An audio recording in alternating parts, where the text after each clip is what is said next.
প্রথম দেখায় আপনারা মনে করতে পারেন যে মেল ফাইটার মাছটা তার সব বাচ্চাগুলো খেয়ে নিচ্ছে, তবে বিষয়টা টোটালি আলাদা। এই বাচ্চাগুলো যাতে মারা না যায়, এদের যাতে অক্সিজেনের কোনো ঘাটতি না হয়, সেই জন্য মেল মাছটা যেই বাচ্চাগুলো এখনো দুর্বল সেই বাচ্চাগুলোকে সে মুখে করে নিয়ে এভাবে বাবলের মধ্যে রেখে দিচ্ছে। আর এখানে কিন্তু ভাই আপনারা যে মাছের বাচ্চাগুলো দেখতেছেন, এই সব বাচ্চা এই এক জোড়া মাছ থেকেই হয়েছে।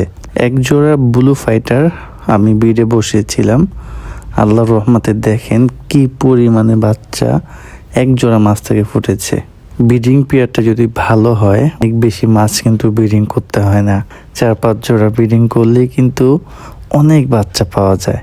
তো এটা খুব ভালো একটা জোড়া ছিল, আমি বসিয়েছিলাম। আলহামদুলিল্লাহ দেখেন বাচ্চা কিলবিল করতেছে, 400-500 তো হবে আল্লাহর রহমতে। এই জন্য ভালো ব্রিডিং পেয়ার অল্প ব্রিড দিলেই অনেক বাচ্চা পাওয়া যায়।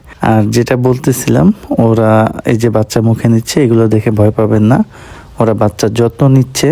আর এই সময় ভিডিও করাটা আমার জন্য অনেক রিস্কি ছিল, তারপর আপনাদেরকে দেখানোর জন্য ভিডিওটা করলাম। আপনারা যেটা করবেন, মোটামুটি ডিম দেওয়ার পর 3 দিন আর এদের কাছে আসবেন না।